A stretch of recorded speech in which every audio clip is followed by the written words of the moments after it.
All right, welcome in. We are going to call this the Gambler's Den.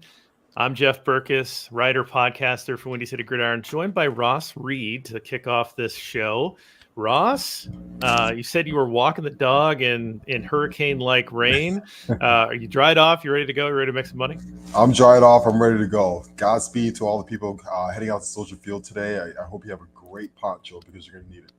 Yeah, I saw a lot of pictures, a lot of people wearing raincoats, rain slicks, whatever over their bear stuff already, right? I mean, it's like mid-season, you buy September tickets to Bears game, you're expecting like beautiful day along the lakefront, puffy white clouds, Yep. maybe it even gets a little warm, or you're like, oh man, it's pretty hot here.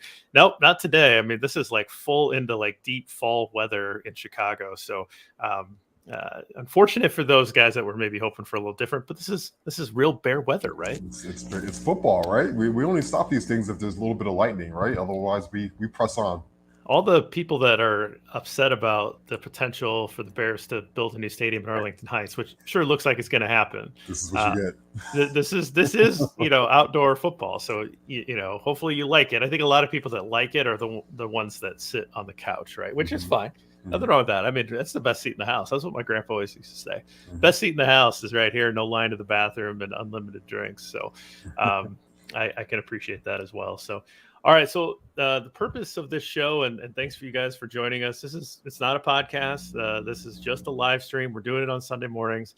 The idea here is that for as long as I can remember, going back to college, my Sunday mornings have been my stomach twisting in knots of like, what's the right decision to make in terms of starting lineup for my fantasy team.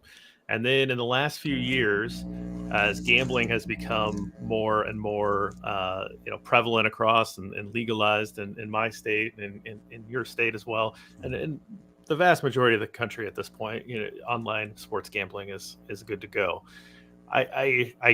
I spend the last couple hours of Sunday morning before kickoff thinking, what bets do I make too, right? So there's all these decisions to make, and I kind of put them off all week. I think about them. I let them marinate. I put out, I have to write articles and I have to do all that kind of stuff. But eventually you have to put your money in.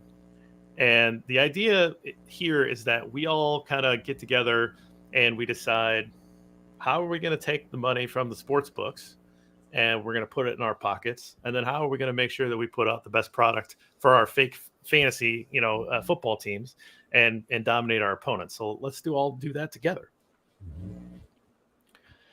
Absolutely.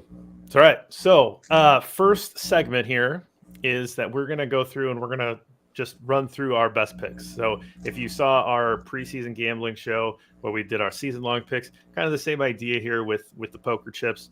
Basically, an orange chip, don't worry about the number on it. The orange chip is basically what our unit bet would be. So whatever your unit bet is, that's what the orange chip signifies. The black chip is this like kind of a lock pick. A lot of people say, this is my lock of the week. This is like a double bet. This is something that you feel so good about that you're going to put 2 units on. The blue chip is kind of it's a half bet. So it's something that you like, you kind of want to put on there, but you don't feel so good about it that you want to put a full bet on. So that's kind of how you organize things. The other kind of bet that you might make would be maybe like a sprinkle, which would be maybe a quarter unit or something like that. You would do that a lot of times, I think, on a lot of prop bets or maybe even like parlays if you're into that. We're not going to really go through parlays today. I don't know how much parlay action do you do, Ross? You know what? I will do like 2 or 3 parlays. If I like one player, I'll kind of like go all in on that one player and do a couple like single game props or parlays and stuff like that. But otherwise, like game parlays and stuff like that, it gets highly volatile, because you always lose like that last leg of a 3 or 4 leg parlay. I think if I have a few bets that I like, I'll add them into my slip, and then as I go through and I put my units in, the parlay pops up, and I'll put like the briefest of sprinkles. Like, hey man, if I'm hot this week, why don't I put like $1 on it and just see if I can hit it? And I almost always lose that $1. But sometimes he's like, yeah, like, give me a scratcher, right? Give me a little chance. If I get real hot, I can really make something off this. So here are the games this week. This is the away opponents on the left, the home opponents on the right. The spread is signified by the plus or minus number. So this means that the Steelers get 6.5 points. So they're underdogs by 6.5 points. So if you wanted to bet the Steelers in this game, you're saying that they are going to win or they're going to lose by 6.5 points or less. That's the idea there. On the opposite side, that number is always going to be the mirror of that. 6.5 points. So you're saying that the Bengals are going to win by more than 6.5 points to be able to win that bet. All of those bets are assumed to be basically a negative 110, which means that you put $100 on it, or you'd have to put $110 on it to win $100 back, or plus your original investment. So we'll just assume that. Sometimes those lines move a little bit, but for the most part, we'll assume that. Then the over/under number is the combined points. So betting on top of that or below that, depending on which side of that you like. So that's how to read the board. Ross, tell me where to go. What's your first pick? So I'm going to take it to Washington, right? We're looking at Washington with the Jacksonville Jaguars visiting. The Jaguars right now are +3. Listen, I think Washington is an absolute mess. We talked about Ron Rivera being the first coach fired last week. I think that fan base hates the new name of the team. They hate their ownership. You have Carson Wentz starting as a quarterback. They hate the name. Right. They hate the name. They just hate everything about it. Yeah. And so I think Doug Peterson with this new look Jaguars team and Trevor Lawrence and Travis Etienne are actually going to go in there, and I think they're going to beat the Commanders. So I'm going to take Jaguars +3, and I'm going to put a nice orange chip on there. I feel pretty good about that. I agree. I picked that in the picks column as well. That's a good one. I'm gonna let you have that one. I'm gonna go to the game right above it. This line actually moved down a little bit. I'll keep it here. I put this visual together earlier this week. This line actually went down to 6.5, which is a really nice thing. So I want to talk about that a little bit.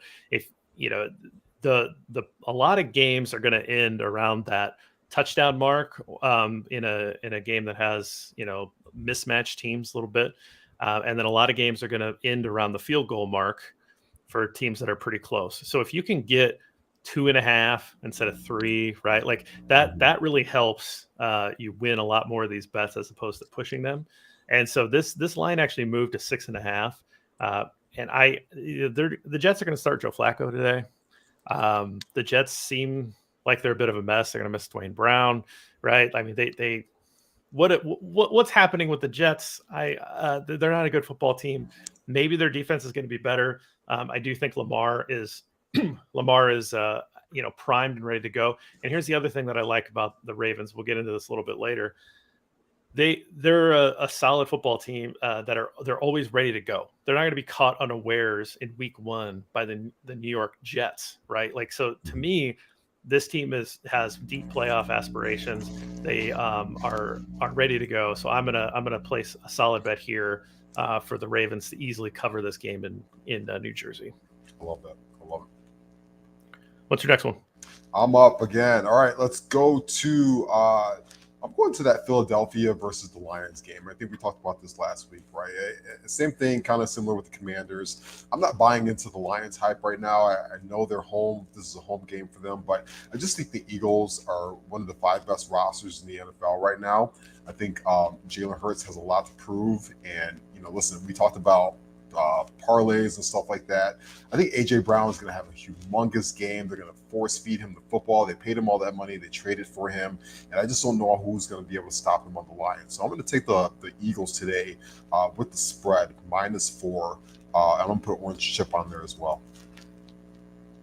All right. So this is not right.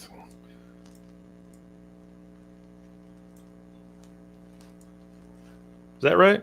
Was it just the yeah? I flipped them. Right. All right. Got that correct. I'm like, wait a minute, that's not looking right. That's the night game. Yep. All right, yeah. So, I like that a lot. I think the Eagles are going to be better than what people think, and so I feel pretty comfortable with that. This was the reason why I was looking at this. This is the next game I wanted to talk about.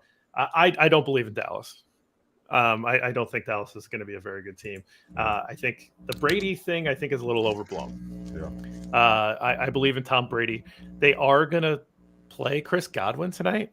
Which, from a medical perspective, can you maybe kind of you have some pretty good physical training background. Mhm. The ACL recovery stuff is Yeah. kind of insane lately. Yeah. Do you think Chris Godwin's going to act more as a decoy when he's out on the field, or can he actually legitimately contribute here?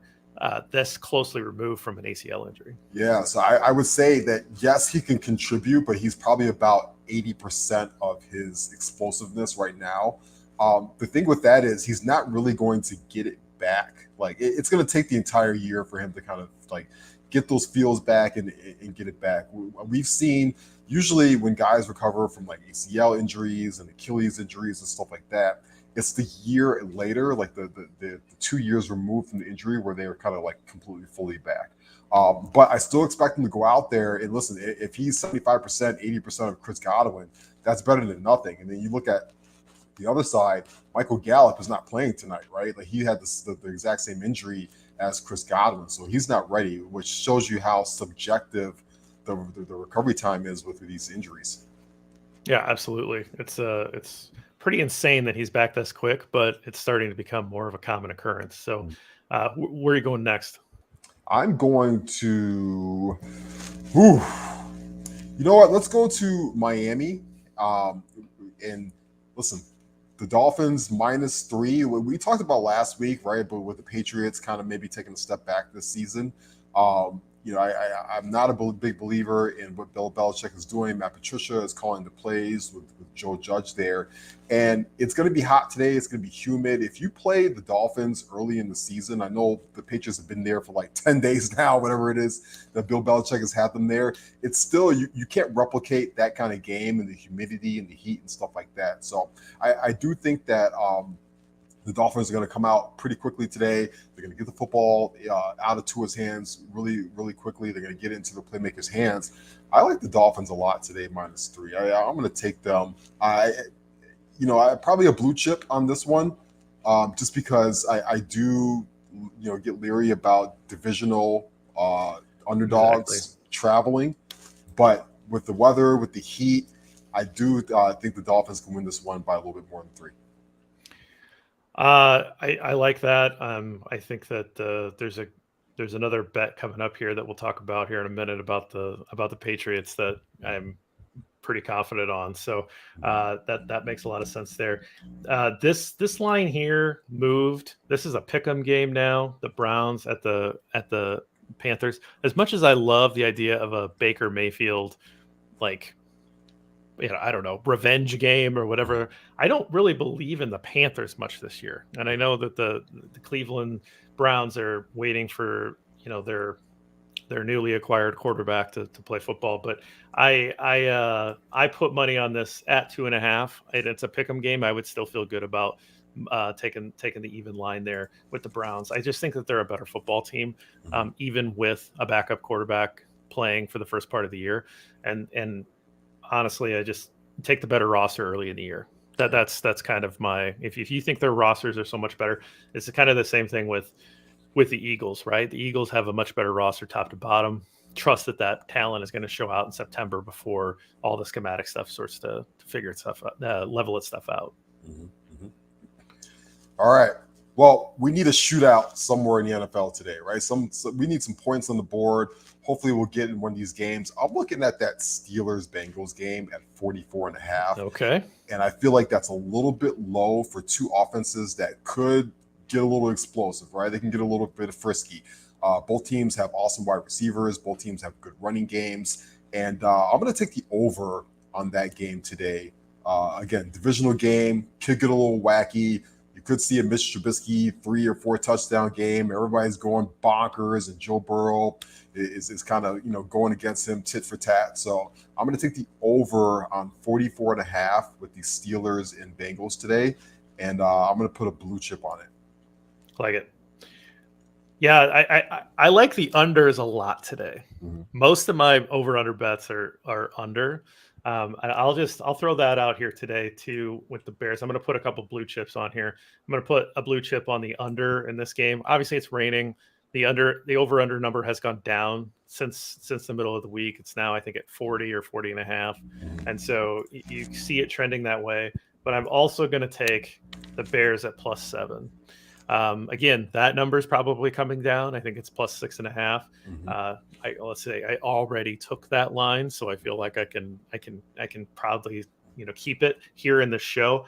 So I like those two. I think the Bears keep it close. I think the biggest thing that you have to be concerned about with weather is wind. That's generally what quarterbacks say, is you have to worry about the wind first. It's not necessarily precipitation. It's wind, but it just doesn't seem like a great day to sling the ball around the yard, which changes a lot of my prop bet kind of ideas. But I think that for the most part, you're pretty safe in saying that the Bears can keep this close and the score is going to be under. It kind of always feels like a good bet to take the Bears under recently. Hopefully that's changing in a lot of ways, but I think that for this particular game, starting off with the soggy field, two young quarterbacks, I think you can feel safe to take the under. I completely agree with you. You could put blue chips on there for me as well, both on the Bears to cover that line and also taking the under today. I completely agree. But that 7 line is big. No George Kittle today, as we kind of heard late last night with the groin injury. The 49ers offensive line is kind of a mess. And you're starting Trey Lance, who he's a second-year player, but essentially this is his first start in his career. So this is a rookie and his confidence. The weather is crappy today. Chicago's at home. They're going to have a lot of buzz. They're going to have a lot of confidence behind them. I just think that +7 is way too big right now for this team. We've seen stranger things happen week 1, right? And I expect the Bears to cover this game. Do you have a big bet, a double unit bet this week? So my double unit bet this week, I'm kind of all in on Russell Wilson for week 1.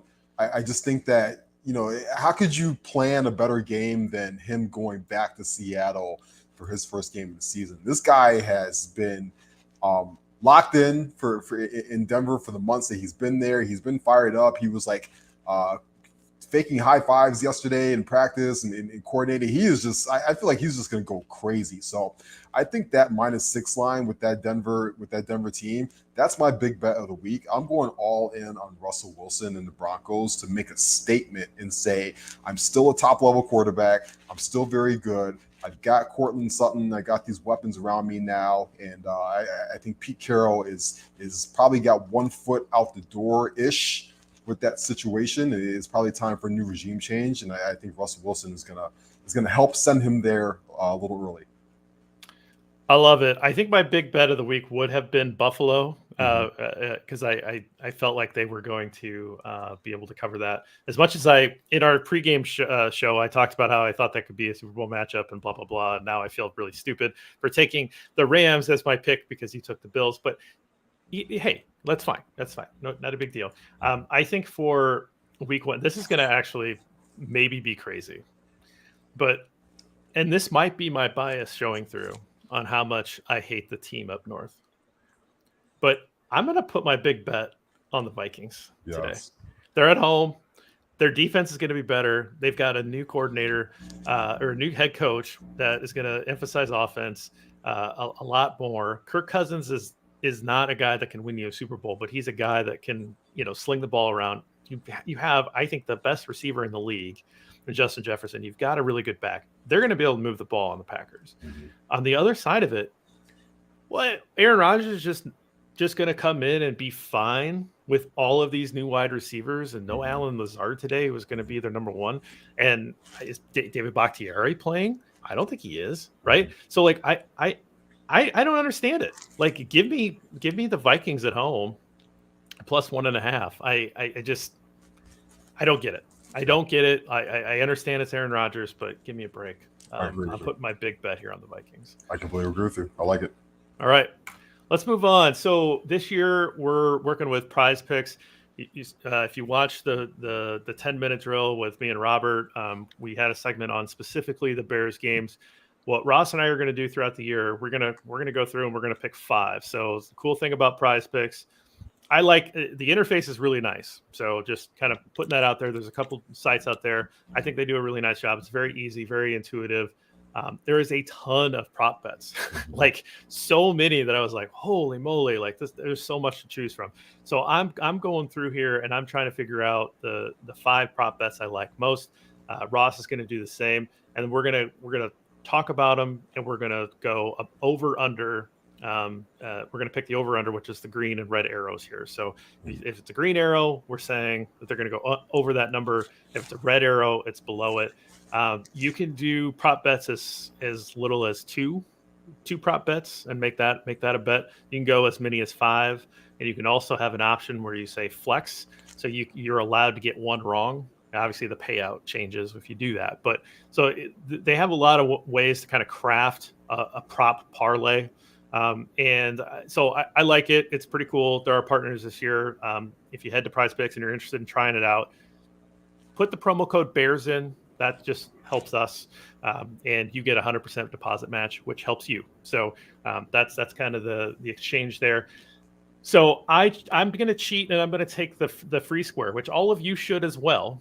Every once in a while, they're going to put a promo out there. Their free square this week is Tom Brady over or under a half a passing yard. So unless he pulls his hamstring in pregame warmups, which with all that stretching and avocado ice cream, I don't think it's going to happen. So Tom Brady over 1/2 passing yard. I'm going to take that over, and I'm going to take the free square here for my first one. So all of you can take that same thing as well. Absolutely. See, it's a very, very safe bet. Yes, very. That's as safe as you can get. Listen, nobody likes betting unders in week 1. I'm going all overs today. We're going to start again with that Eagles game. Listen, Jalen Hurts indoors against the Lions. I'm going over on those passing yards today, 235.5. I feel like the Eagles just want to make a statement coming out early on. They want to get some confidence behind their young rookie. Their young quarterback. And these guys, I feel like have Super Bowl aspirations, and they want to make a statement early on. A lot of A.J. Brown today, a lot of throwing for Jalen Hurts. I expect them to get over the 235 number today. Yeah, I like it. My next one's Cole Kmet, 32.5 receiving yards. I think this number is way too low for Cole Kmet, a guy that they're going to make almost certainly the number 2 target in this offense. And my thing, Jeff, you just talked about how it's raining out. It's not going to be the most conducive to passing. In a way, I think a game like this actually favors Cole Kmet, right? Because you're going to have the tight end running routes that are a little bit closer and more intermediate routes or short routes that you're going to dump it off to him.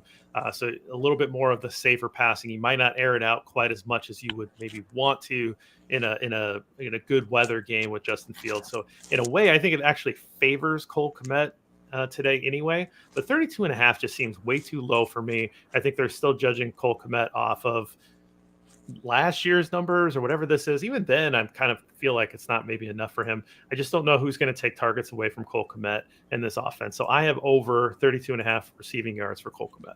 Completely agree. I think the guy should have over 700 yards this year, which means that he should be averaging at least 50 yards a game. So I agree with you on the over 32.5. I'm going to Baltimore, another guy that I feel like is just going to go scorched earth this season. We heard about the Lamar Jackson stuff. They couldn't agree on a contract. He wants basically Deshaun Watson money. I quite frankly think he deserves it. But I think he's also going to just go scorched earth today. I think a lot of people are underestimating Lamar Jackson as a passer. And I think that he's got Bateman now, this new wide receiver. I'm taking the over on that 225.5 yards today. I think the guy is going to go just on fire today through the air. Mark Andrews and definitely go over that. Yeah, like you say, a lot of overs today. So spoiler, but I do have one under. So Nick Chubb is not that under though. So I think Nick Chubb is the best pure runner in football. That's just my opinion. Just if you just talk about running the football, I think he's the best at it. 72.5 yards. That's not a low number, but that's not a particularly difficult number for a guy like Nick Chubb, who averages, I think, 5.3 yards per carry in his career. And so you've got a game where you've got a backup quarterback in, you've got a really great running back, and he's healthy. And I think that you are the more talented squad where you're likely going to be leading. So I think that I could see Nick Chubb getting a number of carries here. To me, you're giving this guy 15 carries, he's going to easily hit this mark. I don't think Carolina has a particularly impressive defense or anything like that. So to me, Nick Chubb over 72.5 is a really good bet this week. I like it. They're going to definitely have to lean on him with no Deshaun Watson, right? Yeah, absolutely. Exactly. I like it. Another thing that's just seemed similar to your Cole Kmet bet, the Joe Mixon receiving yards at 15.5. This guy's a really good receiving back under the radar. I already said that I think they're going to put a lot of points up in that game today, the Bengals versus Steelers, which means I think Joe Mixon is going to hit the over on those receiving yards. It just like 2 or 3 catches and get him over that 15.5 receiving yards. We saw him be really effective in the playoffs last year, in the Super Bowl. But Joe Burrow with that offensive line, that new reworked offensive line, might put the ball up 40, 50 times today. I expect Joe Mixon to get in on that action, and I'm going to take the over on his receiving yards. Yeah, I like that. I think that they like to throw the ball there. Yeah. All right. And so Joe Mixon rushing yards, Joe Mixon rushing plus receiving yards, I don't know. But the receiving yards, that low of a number, like you say, he could do that in 1 catch. He could certainly do that in 2 or 3. So that seems like a pretty safe bet. I like that. There's a similar bet for those of you that just want to talk Bears stuff, right? There's a similar bet for David Montgomery. Mm-hmm. And I think that might be a good one to pounce on today with the weather as well. I think you could see Montgomery taking a few dump offs, and Fields has shown that he's willing to take the easy passes. So I think that there's something there as well. As we talked about, love the Chargers. I think this could be Justin Herbert's year to just sort of step into that monster category. I think a lot of people are already kind of putting him there. Whether or not people agree with that before you've proved it. I mean, I think he certainly proved it with all of the arm talent that he has and all that kind of stuff in the last couple of years. But to really like put it all together and show like he's like MVP type level player, I think he makes that statement today. I love AFC West divisional games. They feel like the Wild West. Yes. And so this number, if it's under 300 yards, to me is a good bet. I just feel like this guy's going to go over 300 yards today against the Raiders. Are the Raiders a good defensive team? No. Are they a bad defensive team? No. But they're not good enough to slow down Justin Herbert for under 300 yards. So the 280.5, I'll take that all day. One of my favorite pastimes is to have an old-fashioned, watch AFC West games, like the thrill of them, and then calm down with like 60 minutes right afterward. That's such an old man dad thing to say. I love afternoon football with the AFC West. It's great. It's one of my favorite pastimes. All right, listen, I've been preaching already, all week, all show. I'm all in on AJ Brown. I'm all in on this situation. Take the over on him today. I think he's going to get 90 plus yards. I think he's going to get a touchdown today. That's 65.5. I'm all over that. Listen, they spent a lot of money to get this young man in there. They traded for him. They got Jalen Hurts finally a number 1 weapon, right? They traded Rager out of that situation. That was a first-round pick. They're going to get AJ Brown the football today. You best believe that. And we saw, Okuda's struggle last year, the Lions' first-round pick, and their whole secondary struggle last year. I'm all in on AJ Brown today, plus 65.5. I think he's going to go well over that. Well, he's one of the best football players in the league. Yes. And so you have a new acquisition, a new toy, so to speak. You're playing, like you said, you're playing indoors. You're playing against the Lions, who, they're maybe okay, right? But they're not a good football team at this point. So I like that pick a lot. All right, for my last one, Mac Jones. Yeah. Over under 1.5 passing touchdowns. Yeah. Give me the under on that. Everything we've heard about this offseason with the Patriots is that this offense looks terrible. Yeah. And like you said, they're down in Miami. It's hot. I don't buy it. Like I do not buy that Mac Jones is going to come out and just sling it around the yard for a couple touchdowns. I'm not saying that the Patriots can't score a couple touchdowns, but they might run them in. This just feels like maybe you don't even offer this bet, right? Because you don't necessarily want to do plus or minus 0.5. I just don't see him being able to get 2 today. So to me, this was like the one that jumped off the page when I looked at the passing touchdowns. Yeah, this feels like a lot of like Damian Harris goal line situations, right? Right. Ramondre Stevenson. Ramondre Stevenson. Yeah, absolutely. Yeah. I'm all in with you there. All right, my last one. Listen, I said the Jacksonville Jaguars were going to beat the Commanders today. They're going to do that with a heavy dose of Travis Etienne. Missed all of last year with an injury. This guy is a elite, complete running back. I think he's going to put the league on full notice today. I'm taking the over 45.5 on that rushing yards. I think Doug Peterson is a very competent head coach. This guy's a Super Bowl winning coach. He's the exact opposite of Urban Meyer, who's a complete moron. Yes. And so I think Doug Peterson knows he has to get his young running back to football today early and often to help Travis Lawrence set in. And I'm going to take the over. I just don't think the Commanders are a very good football team. I don't think they have a good defense with Chase Young not on the football field. I'm going to take the over on this 45.5 rushing yards. Love it, Ross. A couple comments before I cut you loose, and you can enjoy the rest of your Sunday. Tom says, ready for some football. Heck yeah, man. We're ready. Absolutely, Tom. And then our friend Brenda, Bear Down fam. Absolutely. Thanks for joining us, Brenda. My fellow sneakerhead. I love her. Yeah, she's great. She was a Hopium Den participant this summer as well. So appreciate joining us. So, Ross, really appreciate it. And we'll see you next week, man. Enjoy the games, everybody. Peace. All right, guys. We are now joined by Eric Smith of the QB list. Eric, how's it going, man? Can't hear you yet. Hey, man, sorry about that. No, all good. Had a wedding last night with an open bar, so I'm just happy to be here, man. Yeah, well, you joked about maybe having some bags under your eyes, and I joked that you should just paint your face with tiger stripes for the Bengals game. Right. And no one would notice, but I don't see any face paints today, so it couldn't have been that bad of a night. I handled myself a little older than I used to be, so I'm doing well. All right, so I wanted to do a daily fantasy segment because I think a lot of us play daily fantasy. I'm not that great at it. I dabble in it. I was in a year-long fantasy league that I thought was a lot of fun. You kind of approach things a little differently. You're trying to make sure that you hit like certain markers. Whereas if you're playing the 1 week daily fantasy, which I think is what most people do, where you're playing a contest for just that week, you're really trying to hit the home runs and get as many RBI, right? If you want to continue the analogy, you're looking for stolen bases, you're trying to get everything you possibly can in this 1 week. Or maybe your lineup is bottom, right? It's almost like an all or nothing approach because you don't really get anything for having a 75% finish, right? Being in the top quarter. Whereas if you're consistently in the top quarter at a year-long league, you'll probably win it, right? So I filled out a couple lineups this morning on FanDuel. FanDuel is not a sponsor.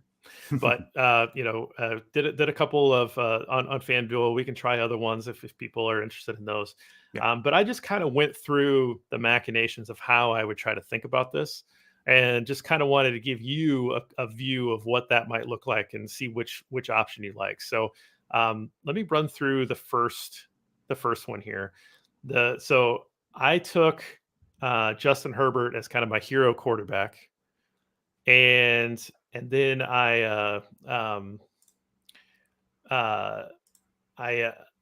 took Josh Palmer to kind of pair with him. Right now, Josh Palmer's cheap. They're obviously Keenan Allen, Mike Williams are going to cost a little more. But I like the idea that maybe Herbert hits Josh Palmer for a long touchdown, or maybe 2 long gains, and one of them spikes for a touchdown. Right.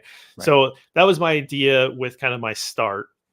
I think Clyde Edwards-Helaire, as you see there, is 5,800, which is almost half of Jonathan Taylor.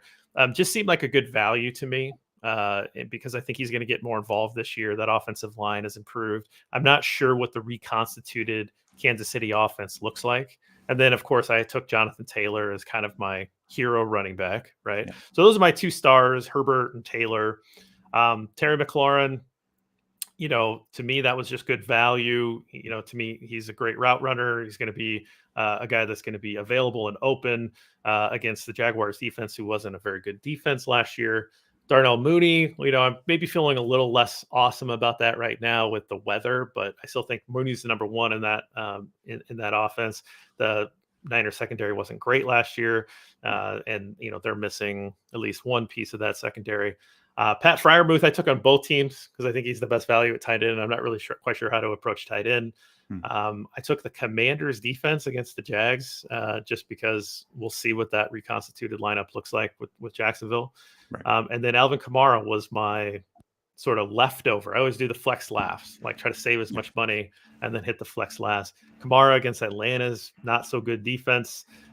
Felt like he's in for a big day too, both on the ground and with dump offs. So that's my first lineup. Anything jump off to you or anything feel maybe a little off?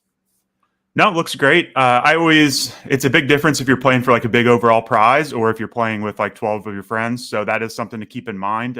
Actually, the Palmer play is a nice one for a bigger tournament where you need a little bit of a different lineup. So that's kind of what you're thinking on these bigger tournaments is like, hey, everyone's going to have Justin Herbert and Keenan Allen. So let's get someone different in there. So I love that Josh Palmer pick. He's going to be a little under the radar. I agree with you on CEH. I think he's underpriced and I expect there to be a few running backs involved there in KC, but I do still think he's the lead back. So that's a nice spot. I've got a couple players from that game as well that I'm targeting. So I think KC Arizona is a great game to target. A lot of points in that one. So otherwise, no, I think it looks all great. I generally build my team's defense and tight end first. I mean, that's just personal preference. I kind of get those out of the way. And then I kind of try to build a stack. Receivers always feel like the ones you just kind of fill in afterwards because there's so many good options. Like get your guy stacked with the quarterback and then take value from there. But yeah, I mean, there's a few real cheap ones that I like. I love those ones involved. Just anyone that's going to get a lot of targets and you think has a defense they can exploit or they're going to be playing from behind. That's just what I look for at receiver. Nice. We'll run through my other one. I think you might have one to share with me too, but I like I said, I put two together just so that we'd have kind of a compare and contrast. Okay. I did sort of the same thing here with Lamar and with Rashad Bateman. Mm-hmm. Bateman's going to be the number one. So you're kind of hoping that maybe they find some success early and kind of stack, that QB wide receiver stack. And you're kind of hoping that you hit that. Bateman's pretty affordable, right? He's only 6,100, which kind of helps offset some of that Lamar Jackson money. Mm-hmm. My hero running back was Austin Eckler. So I guess, the hope there is with this lineup that maybe if it goes more Eckler instead of, Herbert throwing it to his wide receivers, maybe the running back gets a little bit more action, particularly touchdowns with Eckler. My cheap running back, which seems to be my theme here to pair with the hero running back was Chase Edmonds. Again, the Miami running back, we talked about Miami and the Heat there. Likely, we liked them as the favorites at home in the Heat and against New England. So maybe they're milking a lead late. So I got some Chase Edmonds there for cheap. Was able to pick up Michael Pittman, who I think is going to be a monster this year. Love the matchup today against Houston. Almost kind of played with the idea of going Matt Ryan and Michael Pittman, and really freeing up some cash for elsewhere in the roster. But I ended up just sticking with Lamar here. And then T Higgins, T Higgins is my guy. Had to get him in somewhere. I think he's a nice value relative to like Jamar Chase. Mm-hmm. So that takes care of my wide receivers. Again, Pat Freiermuth to me was just the best value on the board against your Bengals, who apparently can't cover tight ends. And I don't know if they addressed that in the offseason or not. And then A.J. Brown. Ross just talked about how much he loved A.J. Brown. I like him today too. I know Detroit was pretty good at covering wide receivers last year. So I understand that, but I think that they are going to try to manufacture touches for him. They're going to find ways to force feed him because he is the new toy in that offense. And then I went the other way with the defense. Again, cheap defenses for me today. But I think that there's a likelihood that Jacksonville and Washington game is just super sloppy. And so I just bet both sides of that with my two lineups. So anything strike you on this one? Which one do you prefer? Yeah, so I mean, I like going cheap there on both sides of that matchup on defense. So loving that. I like the Bateman and Lamar stack for sure. I would probably lean. I don't know. I think I kind of like the second team. I really like Eckler and Chase there as my running backs. I don't have Chase Edmonds as my running back on this line I'm about to talk about, but I do have him on some other sites, and I just think he's way undervalued. He could be the true lead back there. Nothing against CEH. I think he's going to be good, but I do like Chase Edmonds more in a vacuum. So yeah, give me that Lamar stack. AJ Brown on the flex is real nice, but those are both good teams. I'm a fan of every player in both of those lineups there. Awesome. All right. Yeah. Well, what about you? What Yeah. did you go with when you filled out yours? Yeah, so like I said, I started with defense. I really like the Eagles' defense in Detroit. I know we've all gotten very high on the Lions this year. They're a fun team. I do think they have good fantasy players, but I expect the Eagles to have a lead against the Lions, and that's what I'm looking for a fantasy defense is turnovers and picks. And I think we can get a couple of those from Jared Goff. So I like the Eagles' defense playing with the lead, and I kind of paired that with Miles Sanders. He's actually one of my favorite plays this week. I just don't see another running back that's going to take a big workload, and the Lions were not good against the run last year. So trying to get Miles Sanders at 6,500 for a decent running back play. And then paired him with Saquon Barkley, who's down at 6,800. I've got some questions about him, but I think that's way too cheap for him. He's going to see a full load against the Titans. So Miles Sanders and Saquon at running back, that gives me some money to pay up for a Kyler Murray and Hollywood Brown stack. I think that Chiefs, like I said, that Chiefs Cardinals game is going to be a shootout. So that gives me Kyler Murray and Marquise Brown. And I wanted to have someone on the Chiefs side if we're playing into a shootout. So actually, I paid up for Travis Kelce. I think the Chiefs are going to need to, have a week or two here to incorporate everyone and figure out the full form of this offense. And I think Travis Kelce is going to get fed a ton from the start. So, and actually, I misspoke earlier. I do have Chase Edmonds in the flex here. So I'm on board with that. So I've got 3 running backs. The 3 receivers are Hollywood Brown. Brandon Ayuk, I think, is way too cheap. And I actually had some money for Justin Jefferson there at 8,100. So I got him there. All right. Yeah. So I paid up on Kyler Murray, Justin Jefferson, and Travis Kelce. Those were my big spenders this week. Yeah, that's pretty good. I mean, think, when you're this deep into fantasy stuff, one of the things that can kind of become really evident is that you have a lot of long shots that you like. Yeah. So, one of the things that I do when I'm going through here is I'm actually trying to find the values pretty early, wherever those might be. I don't necessarily pick the star players up top. It's more like, who are the guys that I think I can get some value on? So then I can start saying, I can kind of spend here, here, and here. And like you said, maybe you start with defense and tight end because you want to feel good about those spots. That's actually what I did for mine as well. When I found Freiermuth at 5,300, thinking Trubisky, probably going to take advantage of the tight end. You have a team that didn't necessarily defend that well last year. That to me made just a ton of sense to just plug him in. And then I was trying to find cheaper defenses because it's early, right? I almost just kind of betting on slop. That's what I was betting on. And so once I found those, that allowed me to kind of say, okay, now where can I go? And I like the idea of trying to find a quarterback wide receiver tandem where you're saving money somewhere, right? Like if you go Pat Mahomes and Travis Kelce, there's no real savings there. You got to build off of all of that. So, can you find value somewhere? Now Palmer's risky.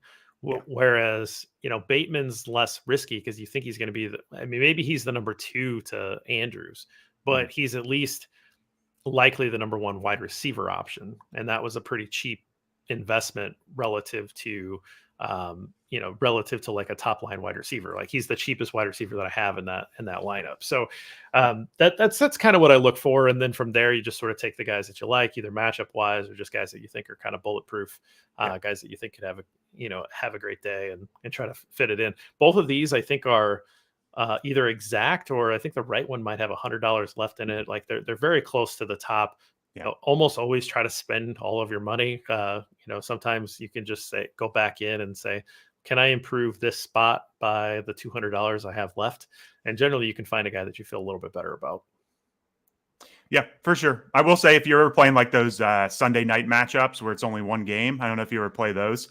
I found everyone has the same lineup in those. So that's actually the one where you want to save a little money extra. It gives you a unique lineup, like leave $800 on the table or something. Okay. Those ones are tough because you'll have a really good lineup and like 45 other people will have the same lineup. So other than that, spend all your money. I probably didn't make mine quite unique enough, but I don't know. I kind of thought with Miles Sanders, Saquon Barkley, and Chase Edmonds, that might be a unique running back combo because everyone's going to want to pay up for Jonathan Taylor. I mean, it's a perfect spot. If you're in a cash league or, a small team, like 12-team daily fantasy league, I would play Jonathan Taylor. He's going to score a bunch of points today.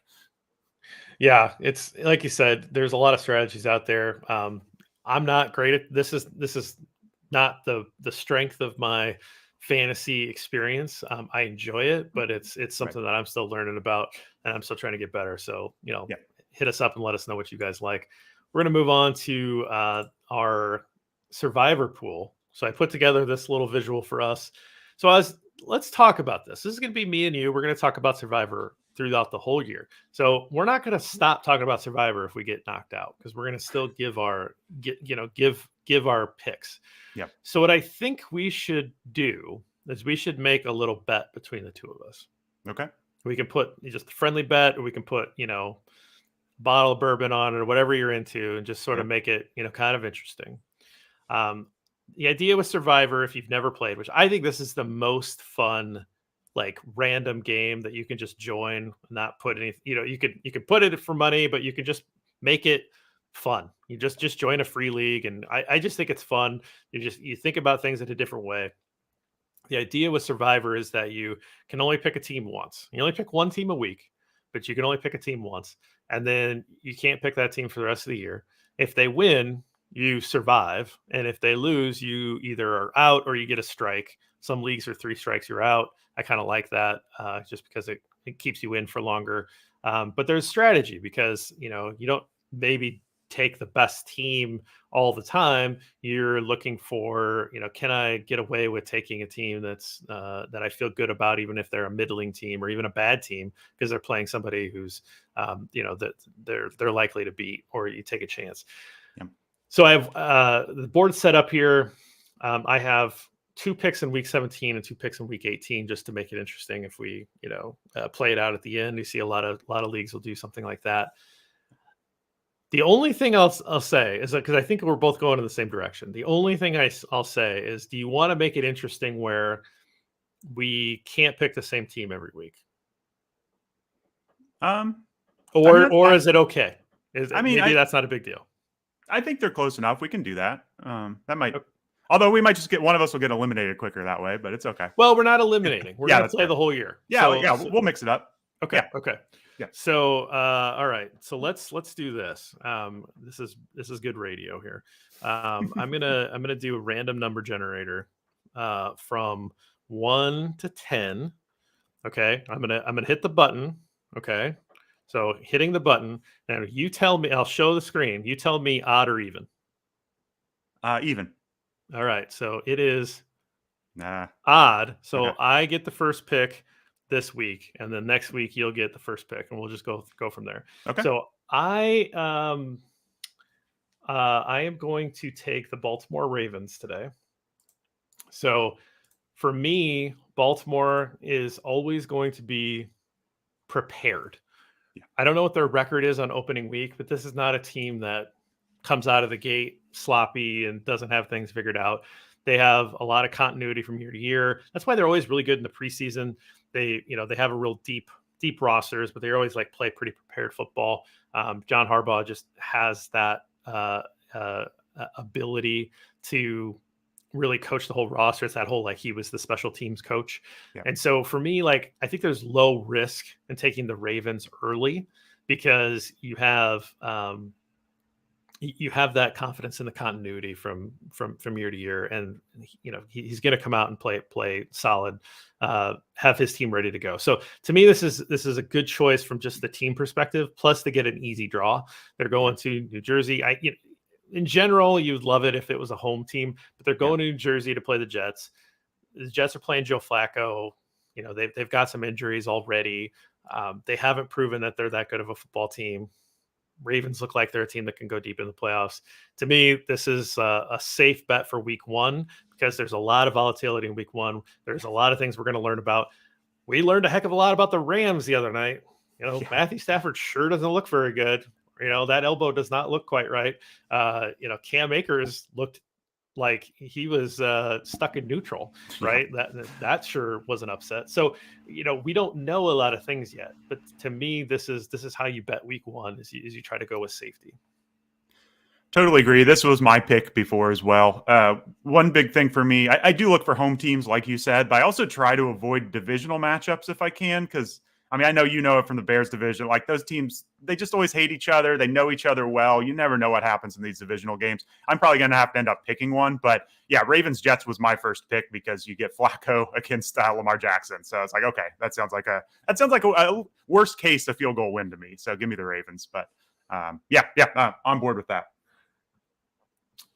I will go with – so it basically comes down to some divisional matchups here that I'm trying to pick between. Like, in theory, the Broncos against the Seahawks sounds great. I think the Broncos should be able to handle them, but I worry that that's the Seahawks Super Bowl playing against Russell Wilson at home. So I'm kind of staying away from that one.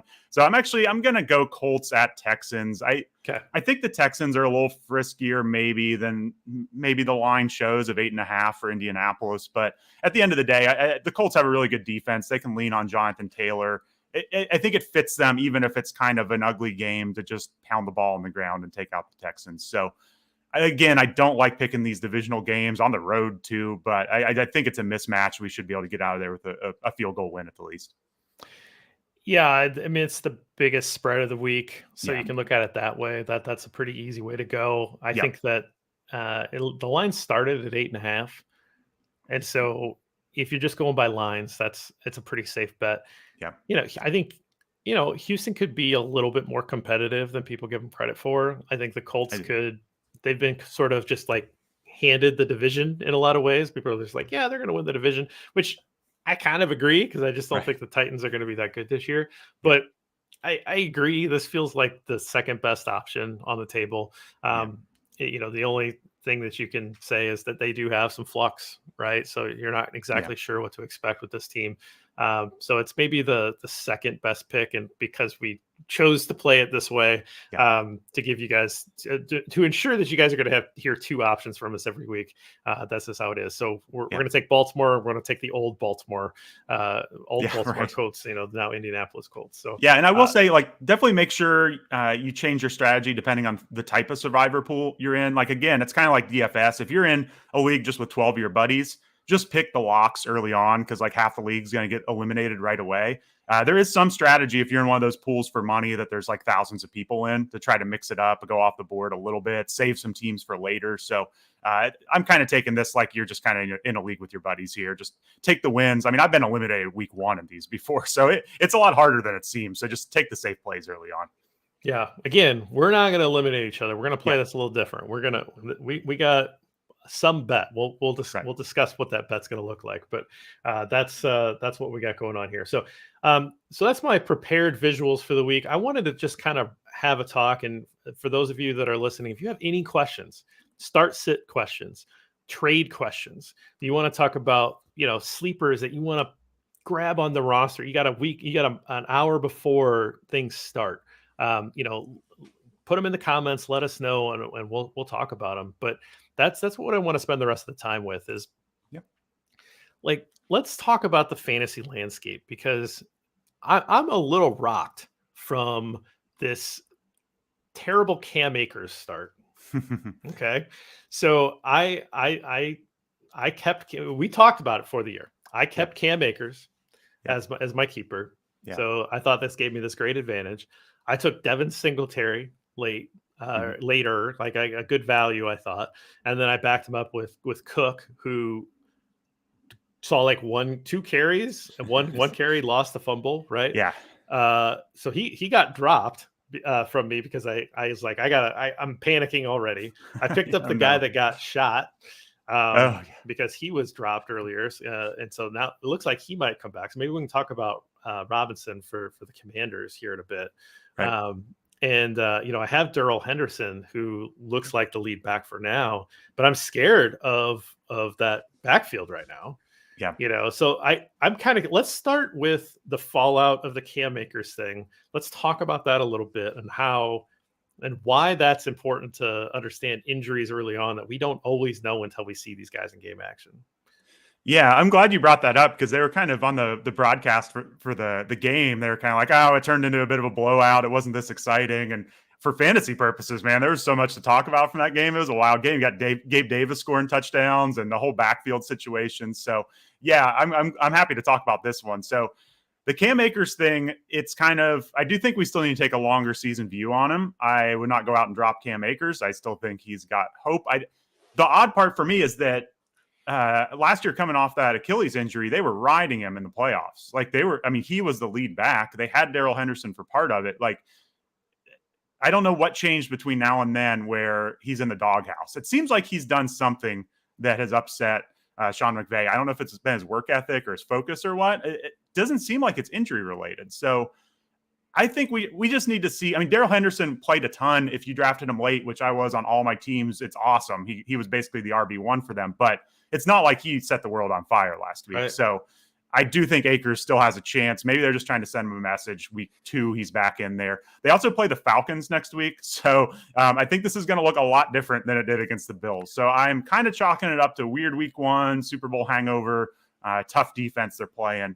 I'm not going to start Cam Akers next week, but I don't think it's going to be this bad all year is what I would say. Because it's not like we saw something we were like, oh, he's toast. Like, yeah. We had that one clip of him missing a block or maybe choosing not to block or run out on a route. Yeah. I don't even know what it was, but that wasn't like, Todd Gurley, end of his career, can't run anymore. So I think we're okay. It's just, it's not great.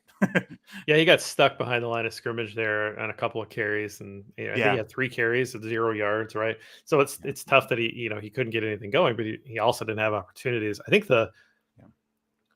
from what my perspective is that I don't know that he's supposed to. That's not necessarily his responsibility in blitz pickup, right? Yeah. Like that's because that's not a blitz. That's somebody getting beat. And so I think that his mistake may have been hesitating to like, do I pick this guy up? Yeah. Whereas he probably needed to make himself an outlet quicker.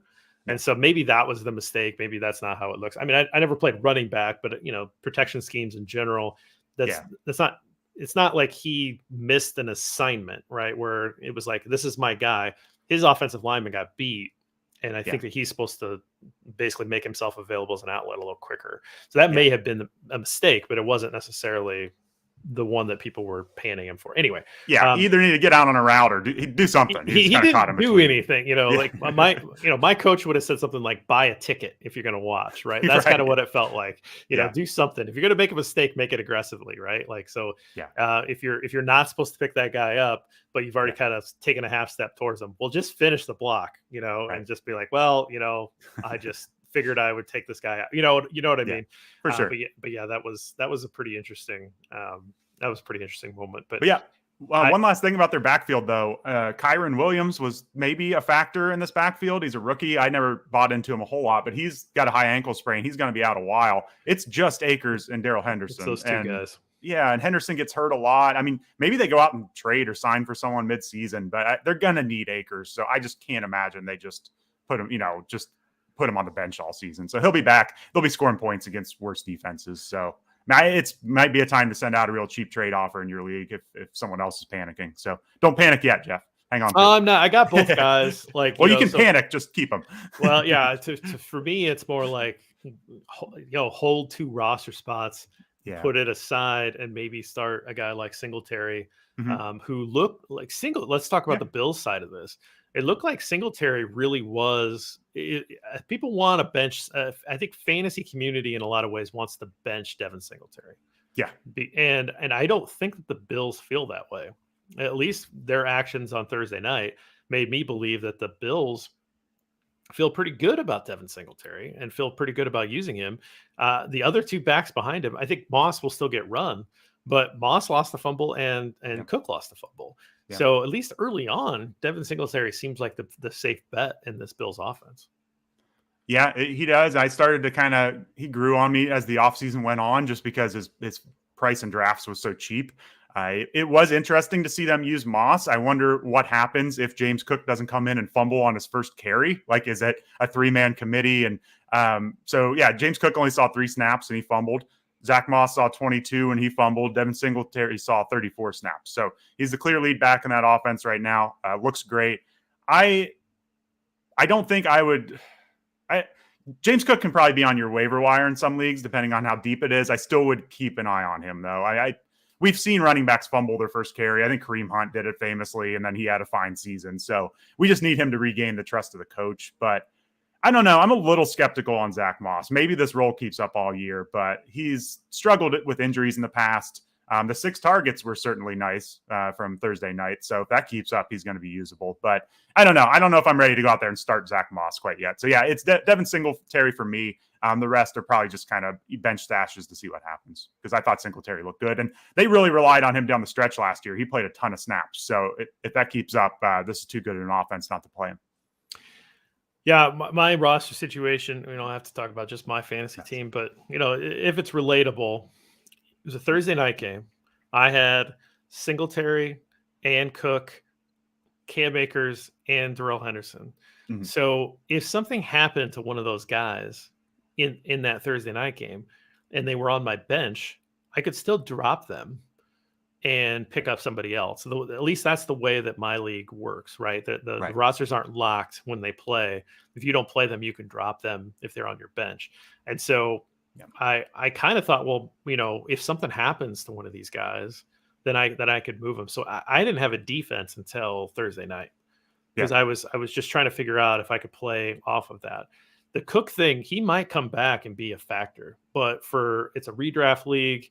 I feel like I have a pretty good keeper options. I didn't feel like, that was that great of a keeper option for me. Maybe I'll regret that, but I ended up dropping him so that I could pick up Robinson, because it looked like the report on the Commanders running back looked like he actually might be able to make a comeback sometime like week 5, week 6 against the Bears, something like that. So what a crazy roller coaster for this young man. Yeah. But what are your thoughts on, I mean, I don't know that we have a lot of experience with coming back from gunshot wounds, but from the reports before that terrible incident, did it seem like he was going to be the lead back in Washington?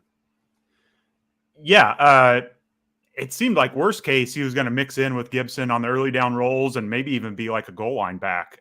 So I think there was a lot of upside there. There probably still is once he comes back. On our podcast, me and Ryan Heath were talking about it. Like, Antonio Gibson looks like he's in a great spot right now because Robinson is out, but I think we should be a little cautious because the coaches seem to dislike Antonio Gibson. Like, I don't know if it's his fumbling or if it's his attitude or what, but they've been trying to replace him this offseason. So I don't think just because Robinson's out these first 4 weeks that Gibson's going to be like some massive bell cow, like league winner. So yeah, I think they're looking to give that work to other people. McKissick will get the passing game work. I think he's a nice kind of like desperation play if you really need him this week. Hopefully you have better options at running back week 1, but I think McKissick's going to play a lot. Gibson will have a role, but I don't think they're just going to give him, 80% of the touches here. So yeah, I think they're waiting for Robinson to come back, and it sounded like nothing was structural. He got fortunate and it didn't, I think it went through his knee, but one of the shots went through his knee, but didn't hit any ligaments or something crazy. So I think from a football perspective, as long as he's, mentally good and gets rehabbing and everything, he should be back on the field. So it's a little long to stash him, but I do think you may have to cut him for some other, hot running back, but I think he's got a lot of touchdown potential when he comes back. Well, a lot of leagues will have at least one IR spot. Yeah. And so if you're not using that for any other purpose, and I don't know who you would be at this point, right? I don't know how many guys are injured. I mean, I'm carrying this league that I'm in, whatever, but like I'm carrying Hopkins. Yeah. I can't stash him anywhere. It's just a dead roster spot, but he's too good to me. And I was carrying Godwin and I thought, well, I'll pop him in the injury slot. Yep. And then I'll pick up my defense, and then he's going to play today. And it's like, all right. So that was the Cook move there for me. But all right. So I think my recommendation is check your waiver wire. If somebody got panicked and dropped him, pick him up, throw him in the IR spot if you can. If you can't do that and you got bench room, I think it's worth it because it to me looks like a starting running back, and you always want to have those because they get hurt and whatever. So, if you have a starting running back in 5-6 weeks because of somebody else dropped them, pick them up. Or if you have them, hold them. Anybody else before the league, the year really the full slate gets started, you've got, 55 minutes to go on and look at waivers and see are there any like late risers that if you drafted a couple weeks ago, maybe this guy wasn't drafted and he's just sitting there. Who are the guys that are maybe worth that empty bench spot, or a bench spot that, you're not very happy with somebody else, that you just want to grab before the first week, and they take off and they're like the top waiver wire pick next week, right? Get out in front of that. Right. Yeah. I'll steal a little bit from AJ Passman. He did a pre-week 1 waiver wire pickup column for us. So just kind of looking at some players you could draft at the end of your bench. One of them is actually Josh Palmer. Depends on your league, but he's not rostered a ton. And if he catches a big touchdown from Herbert, everyone's going to be going to get him. He actually had Brian Robinson as well. So y'all are on the same page here. But I think Rondale Moore is an interesting one for the Cardinals. He's about 50% rostered, so he may not be out there in your league, but there's not a lot to throw to in Arizona with Hopkins out. It's AJ Green, who looks like he's at the end of his career, and Hollywood Brown, who's certainly been hurt in the past, had issues staying on the field. The issue with Rondale Moore is that they used him like a running back and just threw him the ball like behind the line of scrimmage. There was just no downfield, juice from him. And we usually want our receivers getting the ball downfield. But I think Rondale Moore is an interesting one to look up. This is like super deep here, but I'm just looking at the inactives are starting to come out for week 1. And for the Falcons running game, a lot of people have been on Tyler Algier, the rookie, and he's inactive week 1. So their running backs are basically Cordell Patterson and Damian Williams, it appears at this point. Not that I think Damian Williams has a ton of upside, but if you're in a deep league, he's probably on every waiver wire in the world. So I don't know if you need to pick him up week 1, but he's worth a watch because that's just a running back situation other than Patterson that's just wide open. So other than that, I don't know. I think that covers a lot of the big ones. I'm going to go through the Yahoo rostership list here and see if I can find any others that stick out.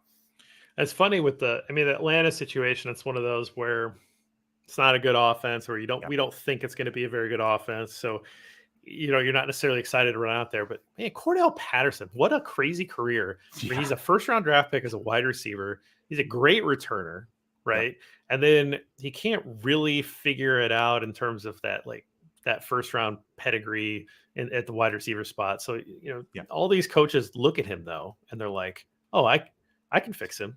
Yeah. Right. Like I can be the guy that fixed him. I can unlock him. And, Belichick did a little bit, but it wasn't maybe necessarily this like crazy, athlete player that he turned into in Atlanta. I mean, he was with the Bears for 2 years. I loved him.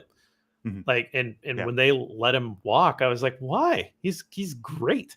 Like he's a great special teamer, and he seems like just this like fun, interesting weapon. He was good for the locker room. Like, this is a great professional.